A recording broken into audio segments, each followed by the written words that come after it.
di antara cawapres-cawapres lainnya, Mas Gibran ini yang benar-benar menjelaskan visi misinya dengan tepat sasaran gitu, dengan jelas dan tepat sasaran dibanding dengan beberapa cawapres lainnya ya kalau menurut saya, Mr. Puisi. Iya, Gibran berhasil dengan gayanya sendiri.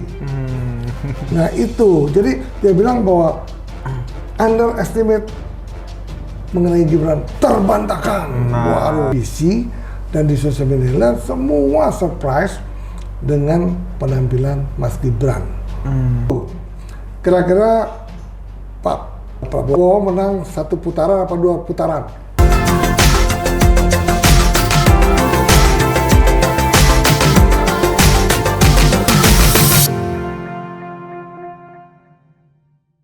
Halo Sobat Mr. Puisi, kembali lagi bersama saya Rudy di channel kesayangan kita yaitu channel Mr. Puisi Live. Ya, pada hari ini kita akan membahas lagi nih teman-teman tentang debat Cawapres yang udah berlangsung pada tanggal 22 Desember lalu. Jadi memang cukup menarik, kemarin dilakukan dengan kondusif dan juga sangat sengit sekali teman-teman. Dan kita akan membahas bersama siapa lagi kalau bukan Mr. Puisi. Tepuk tangan untuk Mr. Puisi. Ya, Mr. Puisi, gimana kabarnya hari ini, Mr. Puisi? Kabarnya kita baik-baik saja. Kita juga surprise sekali ya. Ya. Perdebatan Cawapres ini ternyata tidak didampingi Dengan capresnya. Kalau dulu kan katanya Gibran banyak lah di underestimate oleh banyak orang. Betul. Katanya KPU harus netral. Debat politik harusnya seperti dulu. Malah sekarang benar-benar fight Satu lawan satu ya. Nah itulah sebetulnya banyak orang menganalisa bahwa kemungkinan ini Gibran KO. Kalau Gibran KO, elektabilitas Pak Prabowo pasti akan turun. Makanya kita lihat kenyataannya bahwa Gibran ini ternyata mampu menghadapi lawan-lawan politiknya yang sangat senior. Betul, Mr. Puisi. Ya, jadi makanya kita sangat antusias sekali. Malah kita kan sudah bahas sebelumnya ini bahwa kita juga punya feeling bahwa Gibran akan mengejutkan. Betul. Terjadi kejutan pada saat debat antara Cawapres. Sesuai dengan judul kita hari ini, Mr. Puisi, kejutan Gibran luar biasa saat debat Cawapres. Ya, tapi kan ternyata terjadi kejutan. Banyak pengamatan politik, masalah-masalah berita di televisi, sosial media dan lain-lain, koran dan lain-lain sangat sangat kagum gitu ya. Betul. Kenapa akhirnya kan terbantahkan isu-isu bahwa Gibran tuh nggak bisa debat, nggak tahu apa-apa, masalah kecil dan lain-lain. Sudah terbantahkan. Ya baiklah, coba kita analisa kira-kira kenapa sih kok sampai mereka pengamat dan masyarakat kebanyakan yang tidak pro dengan Pak Jokowi ini mengatakan bahwa Gibran itu pasti tidak mungkin mampu untuk berdebat secara langsung. Nah, sehingga banyak orang mengatakan bahwa KPU harus netral, harusnya kalau Cawapres debat tidak boleh didampingi, ya kan? Ternyata kan tidak didampingi, hanya hadir kan? Betul. Nah, kira-kira dari kemarin dari debat Cawapres kemarin, Mr. Puisi, kejutan apa ini yang udah dilakukan Mas Gibran sampai banyak kalangan tuh yang tidak menyangka gitu kalau ternyata Mas Gibran itu bisa sehebat itu dalam debat Cawapres. Nggak usah pengamat. Banyak orang yang menonton dan pengen benar-benar langsung 1 jam sebelum debat itu orang menunggu jam berapa sih mulai gitu. Betul. Pengen mengetahui apakah benar Gibran itu bisa bicara saat debat. Pada saat kebetulan yang pertama kalau nggak salah Mas Gibran ngomong kebetulan. Yang pertama paslon nomor 2 Gibran yang pertama. Betul. 4 menit dia bicara, dia memaparkan, dia mempresentasikan program kerja presiden dan cawapresnya itu yang sudah disusun dengan rapi. Dia bisa pas sekali 4 menit mengutarakan, memaparkan, menginformasikan ke masyarakat sangat baik, sistematis dan dirangkumkan secara keseluruhan, luar biasa. Betul. Jadi pada waktu itu juga setelah menonton Gibran pertama mengutarakan, memaparkan visi misi dan programnya, banyak orang mengatakan wah ini pasti sukses. Ternyata benar. Nah kalau pertama ini sukses, biasanya yang debat berikutnya biasanya sih mengikuti dan percaya diri gitu loh. Betul. Nah sehingga juga cawapres lainnya kaget, wih, kok bisa ya katanya gitu, kok pas sekali dan waktunya cuma 4 menit. Malah lebih sedikit kayaknya ya, kurang sebelum waktunya selesai, dia udah selesai waktu itu kayaknya Mas. Ini apa yang terjadi saat Pak Anies itu memaparkan program kerjanya, ide-idenya pada saat debat capres. Nah itu juga saya juga waktu itu simpatik sekali dengan Pak Anies, pas 4 menit dan kata-katanya lugas, informatif, kata-katanya permainan kata-kata bagus sekali sehingga waktu itu kita juga mengatakan wah ini kok pas bagus gitu. Ternyata kan benar bagus juga. Betul. Sama juga pada waktu Gibran paling pertama memaparkan visi misi dan programnya, saya juga tertegun-tegun wah ternyata ini bisa terbantahkan bahwa Gibran itu ternyata bukan orang ataupun bukan anak kecil lagi. Iya. Apalagi yang diperdebatkan ini masalah ekonomi, masalah kota, masalah hukum juga, hukum dan lain-lain dan pajak dan lain-lain ini luar biasa menurut saya. Betul. Karena kalau memang kita kemarin sempat saksikan Mr. Puisi di antara cawapres lainnya, Mas Gibran ini yang benar-benar menjelaskan visi misinya dengan tepat sasaran gitu, dengan jelas dan tepat sasaran dibanding dengan beberapa cawapres lainnya ya kalau menurut saya Mr. Puisi. Iya, kalau cawapres lainnya dia bukan mempresentasikan visi misi, dia bercerita mengenai program kerjanya yang akan dilakukan. Betul. Beda. Betul. Makanya pemaparan Pak Mahfud, pemaparan Caimin itu sangat santai dan tidak sistematis. Jadi suka-sukanya dia ngomong. Betul. Lebih bertele-tele jatuhnya. Bertele-tele, tidak sistematis. Itu yang menyebabkan bahwa Mas Gibran tuh naik rankingnya pada saat debat. Banyak yang mengatakan bahwa Gibran sebagai pemenang. Betul. Pada saat debat politik. Karena memang Mas Gibran sendiri pun menjelaskan visi misinya menggunakan angka-angka ya Mr. Puisi ya kemarin itu. Jadi sesuai gitu dengan apa yang mau dikerjakan nanti di tahun 2024 saat memang terpilih sebagai calon wakil presiden dan Pak Prabowo sebagai presidennya ya Mr. Puisi ya. Ya ada pengamat politik dan ahli komunikasi Effendi Ghazali itu. Betul. Dia kan seorang profesor juga itu. Iya.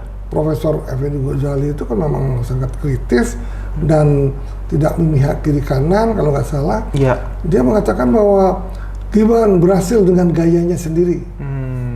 Nah itu, jadi dia bilang bahwa underestimate mengenai Gibran terbantahkan. Waduh, malah ditibali dengan Pak Prabowo. Pak Prabowo memberi penilaian Gibran saat debat dengan cawapres lainnya 9,99%. Wah luar biasa. Nilai 9,99 sampai 10. Wow, itu kalau nilai kita di SMA dulu sudah cum laude. A+ ya. Nah itu loh. Jadi inilah menyebabkan bahwa optimisme daripada tim Gibran dalam hal ini diketuai oleh Pak Roslan Ruslani, kemudian dengan tim-tim suksesnya yang begitu banyak menyebabkan optimisme kemenangan Pak Prabowo dan Mas Gibran satu putaran ini bisa-bisa akan terjadi. Waduh. Nah, kita lihat nanti debat nanti kan tanggal Januari ya. Iya, bulan depan Mr. Puisi ya, di bulan Januari. Januari lah. Ya. Kalau debat itu juga dimenangkan oleh Gibran maupun Pak Prabowo, kemungkinan satu putaran bisa terjadi. Itu loh. Inilah yang dinanti-nantikan oleh masyarakat. Ya memang pengamat banyak juga mengatakan bahwa yang bagus, yang nilainya bagus, katanya memang Pak Mahfud MD. Kemudian yang nomor 2 ada yang mengatakan Caimin. Betul. Gibran dikatakan nomor 3. Betul, Nah itu penilaian, banyak penilaian. Ya. Tetapi secara umum di televisi dan di sosial media semua surprise dengan penampilan Mas Gibran. Itu. Ya, nggak usah kita aja kan, sebetulnya kan kita nggak memihak siapa-siapa. Kita juga kaget juga. Iya, betul. Karena kok ternyata Mas Gibran ini cukup luar biasa gitu. Iya, karena kalau kita lihat nih waktu mereka disandingkan, Mas Gibran kelihatan masih kecil sekali teman-teman di antara cawapres lainnya. Cuman ternyata apa yang keluar dari pembicaraan Mas Gibran ini menurut saya cukup tegas, lugas, dan smart seperti itu, Mr. Puisi. Jadi memang kayaknya jadi, kalau saya pribadi ya, saya jadi akan langsung memilih Mas Gibran untuk jadi cawapres dan nanti Pak Prabowo sebagai capresnya, seperti itu, Mr. Puisi. Ya, makanya apa yang dipaparkan Mas Gibran dibandingkan dengan cawapres lain lebih substantif. Betul. Kemudian apa yang diutarakan juga bahwa dia bukan hanya berteori, dia mempunyai filosofi kerja keras dan kerja cerdas. Betul. Harusnya ditambah lagi kerja tuntas. Nah itu yang ya selesai, Mr. Puisi. Yang sering saya dengar dari Pak Sandi Uno, itu kawan baik saya. Waduh. Itu harusnya Pak Sandi Uno nih jangan ini dong, jangan santai-santai aja. Pak Sandi Uno dimanapun dia berada pasti akan dipakai oleh pemerintah. Karena apa? Prestasinya Pak Sandi Uno di bidang pariwisata luar biasa. Iya. Sekarang Pak Sandi Uno merencanakan karena pariwisata Indonesia tamu-tamu masih lesu, sudah 3-4 tahun masih lesu. Pak Sandi Uno memprogramkan bebas visa untuk 20 negara. Waduh. Nah, bayangkan aja pada waktu COVID pun segala macam upaya Pak Sandi Uno, makanya Pak Sandi Uno tenang saja. Siapapun menang, Pak Sandi Uno pasti akan masuk kabinet. Betul, kan gitu. tetap ya namanya kementerian itu harus dipegang sama orang-orang ahlinya. Ahli ya, dan masih muda. Betul. Dan saya yakin ya, teman-teman Pak Sandi Uno, misalnya Erick Thohir, betul. M. Lutfi. Nah itu saya kenal baik M. Lutfi, Sandi Uno juga kenal baik. Mungkin itu pasti akan ditarik lagi untuk memperkuat kabinet baru berikutnya. Sekarang kan jangan ada like and dislike. Memang kalau itu bagus, jujur, komitmen, dan sudah tidak memikirkan kain lagi, kenapa tidak? Iya, harus sesuai dengan kapasitasnya, Mr. Puisi. Jangan sampai orang tidak berkompeten di kapasitasnya menduduki posisi tersebut. Ya makanya siapapun yang akan menjadi satu konsistensi untuk pemberantasan korupsi. Caranya bagaimana? Ya caranya bagaimana? Bagaimana, Mr. Puisi? Pak Mahfud lagi dijadikan kabinet juga siapapun menang. Betul. Ya kan? Iya. Ya, jangan sampai nyinyir terus apa kayak Rocky Gerung gitu loh. Nyinyir terus, dia alasannya karena Gibran bagus, Gibran membuat kejutan. Nah, Rocky Gerung bilang ini calon cawapres seperti Pak Mahfud MD juga nggak enak kalau terlalu mendebat Gibran, takut pasti kan Pak Jokowi nonton katanya. Nah itu kan alasan-alasan klasik bahwa Gibran sangat melesat dan memenangkan debat politik. Betul. Ya buat alasan macam-macam, katanya pakai karena mungkin nggak enak ya. Namanya untuk memenangkan suatu pilpres tidak ada enak dan tidak enak. Betul. Karena ya di sini mereka sama-sama berjuang ya, Mr. Puisi ya. Tapi kalau memang ya buktinya waktu perdebatan capres itu saling serang. Nah betul kan, waktu saya lihat juga sempat beberapa kali Pak Mahfud MD atau Caimin pun juga sempat menyerang Mas Gibran, tapi dengan Mas Gibran pun bisa menjawabnya dengan jawabannya sangat smart. Coba kita melihat waktu Pak Anies menyerang Pak Prabowo. Nah, Pak Prabowo diserang artinya ya keras sekali serangannya. Betul. Padahal mereka itu dulu kan satu tim. kubu, satu tim waktu gubernur. Sampai akhirnya Pak Prabowo pun kemarin sebut ya, kalau sempat membantu Pak Anies sendiri untuk menjadi gubernur DKI ya. Ya makanya dalam pemilihan debat capres dan cawapres tidak ada kewuh. Harusnya fight demi bangsa ini. Iya. Rocky Gerung kan kaget juga kali dia bilang, Gibran kok bagus ya. Oh, dibilang menghafal lah inilah, nggak mudah. Nggak mudah untuk menghafal. Kita kalau ujian juga kalau menghafal kita pasti nggak bisa jawab. Iya. Nggak bisa. Coba kita ujian nih, tidak mengerti, kita hafalin terus ujian bingung nggak tahu jawab apa. Ya kita orang sekolahan semua. Betul, karena paling penting itu mengerti dan menguasai Mr. Puisi. Menguasai, menjiwai, ya. Dan pasti akan bisa artinya memaparkan secara dalam. Kalau menghafal biasa lupa apa ya gitu ya. Iya betul. Dan ini perlu kita pertimbangkan kembali bahwa ternyata memang dibutuhkan pemimpin-pemimpin muda yang cerdas. Betul. Cerdas, kerja, eksekusi kerja cerdas, kerja keras, kerja tuntas. Betul Mr. Puisi. Jadi kalau memang kita perhatikan nih teman-teman, jadi dari kejutan-kejutan kemarin apa yang disebut dengan kejutan yang dilakukan Mas Gibran ini, ternyata ya beliau itu bisa memaparkan visi dan misinya dengan tegas, lugas dan smart ya Mr. Puisi ya, seperti itu ya. Ya memang ada baiknya sih Gibran itu dianggap underdog ya. Orang dianggap underdog, orang pasti dianggap enteng. Betul. Ternyata yang dianggap underdog ternyata ilmunya tinggi juga gitu ya, dan bisa memaparkan program secara sistematis. Dan maaf aja ya, ini saya bukan memuji loh, bukan. Iya, bisa. Kalau kita lihat debat politik dulu Pak Prabowo dengan Pak Jokowi, iya.